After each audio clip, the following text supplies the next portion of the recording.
Νίκος Βέτας, Γενικός Διευθυντής του ΙΟΒΕ. Καλό μεσημέρι. Καλό μεσημέρι. Κάνουμε συζήτηση εδώ για την ελληνική οικονομία, τις προοπτικές των νεοφυών επιχειρήσεων και όχι μόνο.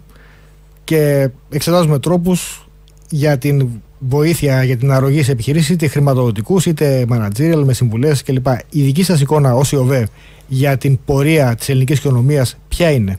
Γιατί την κατάσταση την ξέρουμε. Η πορεία ποια εκτιμάται θα είναι? Κοιτάξτε, η πορεία είναι ακόμη κάτι το οποίο δεν είναι σίγουρο. Υπάρχουν θετικά μηνύματα και αρνητικά μηνύματα, όλα μαζί μεικτά. Όσον αφορά το θέμα της επιχειρηματικότητας, δημοσιεύσαμε προχθές την ετήσια έκθεση, όπου πάλι υπάρχει μια μεικτή εικόνα. Βλέπει κανείς ότι σιγά σιγά υπάρχει μια προσαρμογή, δηλαδή οι νέοι επιχειρηματίες σιγά σιγά στρέφονται περισσότερο σε εξωστρεφή, εξαγωγική δηλαδή επιχειρηματική δραστηριότητα. Από την άλλη υπάρχουν και αρκετά αρνητικά, τα οποία τα ξέρουμε από χρόνια, δηλαδή είναι μια αρκετά ρηχή επιχειρηματικότητα, την ξεκινάει κανείς και μετά τη σταματάει σχετικά εύκολα. Γιατί, μισό λεπτό, αυτό έχει μεγάλη σημασία. Γιατί την παρατάει? Λόγω εμποδίων τι? Γραφειοκρατικών, οικονομικών, ελλείψη προοπτικής? Κοιτάξτε, υπάρχει μια συγκεκριμένη ερώτηση που ρωτάμε τους νέους επιχειρηματίες, η οποία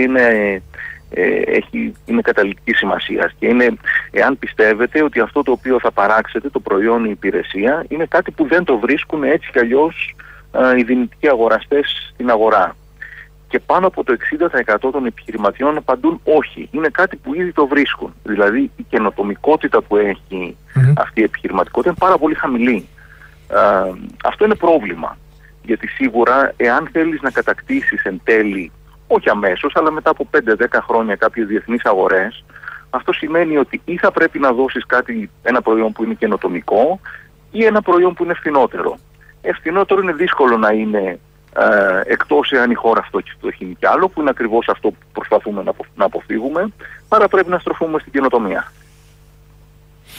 Μάλιστα. Και ταυτόχρονα υπάρχει και ένα θέμα χρηματοδότησης. Δηλαδή μετρήσαμε και το ξέρουμε αυτό, ότι πρώτα απ' όλα ξέρουμε ότι γενικά οι πηγές χρηματοδότησης μέσα στην κρίση στέρεψαν. Γίνανε πολύ πιο δύσκολη χρηματοδότηση, διότι ουσιαστικά κληρονομούμε στον κάθε Έλληνα επιχειρηματία αυτό το οποίο θα λέγαμε το country risk, το οποίο ξεκινάει από πάνω και φτάνει μέχρι κάτω στην οικονομία. Δεν υπάρχουν εύκολοι πόροι. Μετρήσαμε επίσης ότι για να ξεκινήσει κανείς μια επιχείρηση στη χώρα μας χρειάζεται αρκετά περισσότερα κεφάλαια να βάλει ο ίδιος, συνήθως από άτυπες πηγές, από την οικογένεια και άλλα από το φιλικό περιβάλλον, από ότι σε χώρες με τις οποίες θέλουμε να συγκρινόμαστε. Δεν υπάρχουν δηλαδή εύκολα κανάλια. Καθόλου, κύριε Βέτα. Καθόλου. Και τα χρήματα που παίρνει την οικογένεια τα φορολογείται κιόλας μετά. Δηλαδή τα φορολογημένα χρήματα των γονέων που παίρνει κάποιος να κάνει μια επιχείρηση θα έρθει κάτω στην επόμενη χρονιά και θα φορολογήσει κιόλας. Ως εισόδημα. Ακριβώς. Την ίδια όμως βέβαια ώρα που εντοπίζουμε το πρόβλημα στην χρηματοδότηση, δεν θα πρέπει η ανάλυση μας έτσι πολλές φορές να είναι λίγο ταυτολογική. Δηλαδή να λέμε ότι για να έρθει η ανάπτυξη πρέπει να έρθουν χρήματα. Για να έρθει η ανάπτυξη πρέπει σιγά σιγά να αλλάξει ο προσανατολισμός της οικονομίας, και περίπου αυτό είναι που λέγαμε και πριν. Δηλαδή χρειάζονται περισσότερο καινοτόμες και εξωστρεφείς επιχειρήσεις. Αυτό σχετίζεται και με το μέγεθος της επιχείρησης, που εν μέρει λόγω των κλάδων στους οποίους γίνεται η επιχειρηματική δραστηριότητα, αλλά και εν μέρει άλλων προβλημάτων των γραφειοκρατικών, υπάρχουν μεγάλα προβλήματα στο να μεγαλώσει μια επιχείρηση. Όχι τόσο στο να ξεκινήσει, δεν είναι τόσο σημαντικό το να ξεκινήσει, αλλά το πώς μπορεί να αναπτυχθεί. Ποιοι είναι οι τομείς οι οποίοι είναι πιο ελπιδοφόροι? Είπατε ότι έχουν προοπτικές ανάπτυξης σε σχέση με άλλους.